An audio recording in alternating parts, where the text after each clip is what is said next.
Hello, everybody, and welcome to today's devotional. Our thought today is going to come from Psalm 29, a psalm of David, and I want to note the way in which David breaks down this psalm and the emphasis that he places on the Lord here. Starting in verse 1, "Give unto the Lord, O you mighty ones, give unto the Lord glory and strength. Give unto the Lord the glory due his name. Worship the Lord in the beauty of holiness.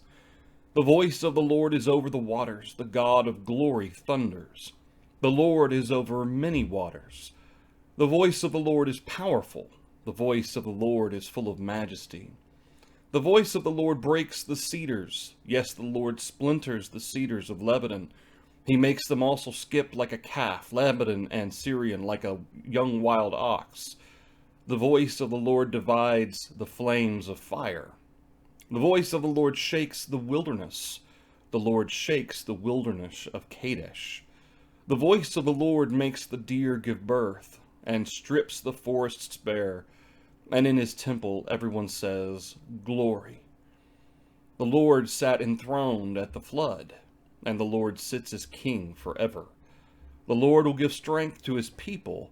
The Lord will bless his people with peace." So the psalm obviously speaks to the power of God, but I want you to note a couple of things. First of all, the fact that David, for the most part, is emphasizing the voice of the Lord. The voice of the Lord is used, and I've highlighted in yellow all the times that the phrase or the term voice or the word voice is used regarding God and the power that is associated with it. And then Lord is our term Yahweh or Jehovah. And certainly that speaks to not just his power, but the fact that he who exists exists. This goes a little back to what Moses, when he asked God in the burning bush, who should I say has sent me? I am that I am has sent you. And that is the basis, the fundamental aspect of the term Yahweh. Self-existent. I am that I am. He who exists, exists. And he is not dependent on anyone for that. And so David, using the term Yahweh, recognizing the power certainly, but the complete sovereignty of Jehovah. And that being the case, notice then the attribution or the characteristics being given to God or acknowledged by David that God has. Glory and strength.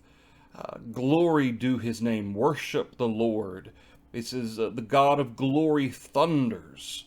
The voice of the Lord is powerful. It's full of majesty. And here at the end, in his temple, everyone says glory. At the flood, and the term enthroned here is italicized because the term enthroned isn't in the Hebrew here, but the association here, just as the Lord sat at the flood, the Lord sits as king forever. He sat as king at the flood. And it's interesting that David brings up the flood in connection with all of the power of God that he has demonstrated and everything that God is capable of doing. He was there at the flood and was the one who called forth the waters from the flood, or that made up the flood. And then finally in verse 11, he will bless his people with peace. And I just think it's kind of an interesting psalm. You know, sometimes you read through the Psalms and sometimes they can blur together sometimes from the perspective that there's kind of a certain back and forth in the Psalms. A lot of the Psalms certainly are meant as praise to God, and sometimes certain Psalms may seem like they're borrowing statements or phrases from other Psalms and so forth. But some Psalms they stand out if you just kind of dive into them a little bit.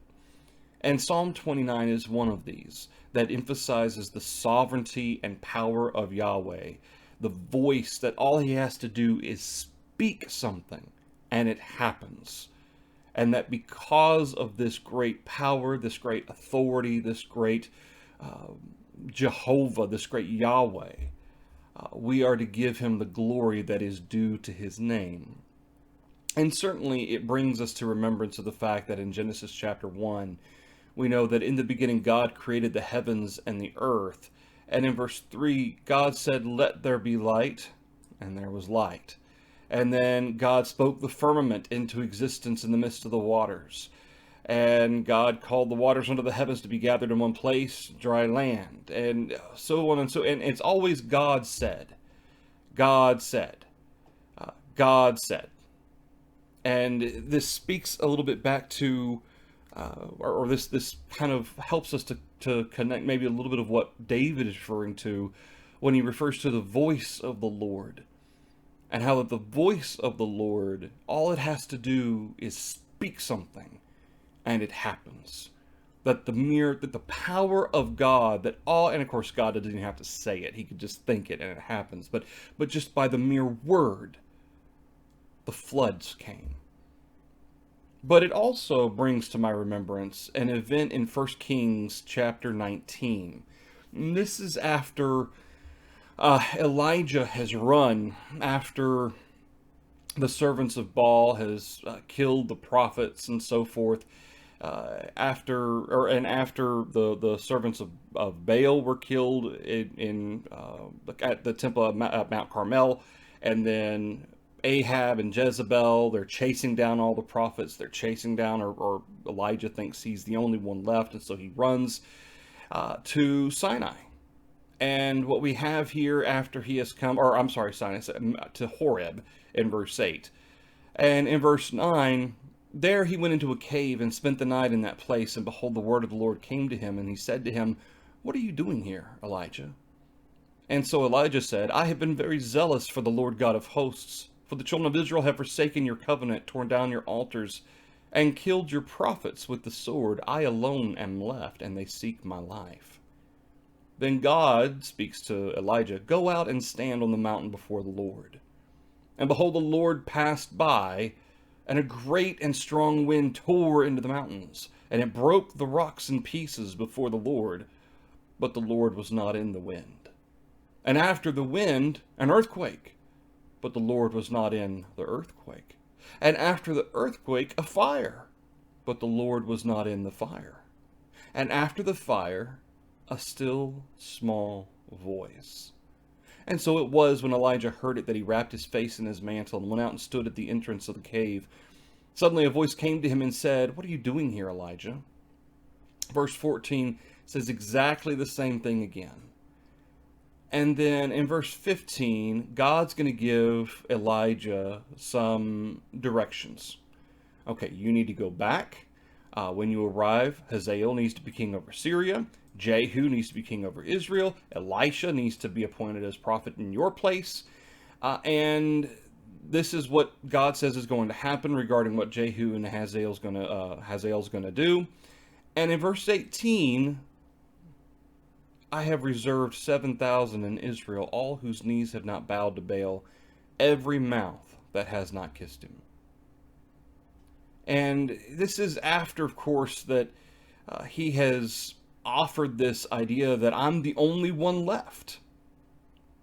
2 times, God asks, "What are you doing here, Elijah?" Twice, he responds with, "I'm the last one left. I came here to get away from Ahab and Jezebel." But after the first time, this is what takes place. It's a really interesting account. It's a really interesting situation. And our talk isn't going to be breaking this down. But what I do want to point out is that after every one of these incredible demonstrations of the power of God, the great and mighty strong wind, the earthquake, the fire, after each one, we're told the Lord was not in the wind, he was not in the earthquake, he was not in the fire. And then after the fire, a still small voice. And it was then, when Elijah heard the still small voice, that he went back out. He stood at the entrance of the cave. Once again, God says, "What are you doing here, Elijah?" And it's almost as if this entire situation, verses 11 and 12, was meant for Elijah to remind him of the power of Jehovah. And that all God has to do is pass by and a mountain is torn to shreds. The breaks the rocks with the mighty wind that is formed by his passing. But this still small voice, notice that, but the Lord wasn't in the still small voice. It doesn't say that. It's the point of the substance that God brings about the mighty wind. He can bring about the mighty earthquake or some mighty fire. But God, that peaceful, that majestic, that God of comfort and glory, that still small voice. And it just kind of makes me appreciate the fact that our God is in such complete control over everything that happens. And it helps me to appreciate the fact that remembering what we learned from Genesis chapter 1 and even going forward to the flood, the fact that the voice of the Lord is powerful. The voice of the Lord is full of majesty. And therefore we should give to the Lord the glory due his name, glory and strength. And this is not just on Sundays, and this shouldn't just be on Wednesday nights. It's every day. When we wake up in the morning, we should give praise to the Lord. When we lie down at night, we should worship the Lord in the beauty of holiness. When we recognize the fact that the Lord sits as and will continue to sit as King forever, right now, he's allowed his Son to sit in that place until all enemies are put under his footstool. He will give strength to his people and will bless his people with peace. Because we trust in him. We rely on his ability and his power. We trust him to take care of everything that we have no control over. That's the devotional for you today. Lord willing, our next devotional will be tomorrow at 6:30. Hope to see you all then. Thank you, everybody.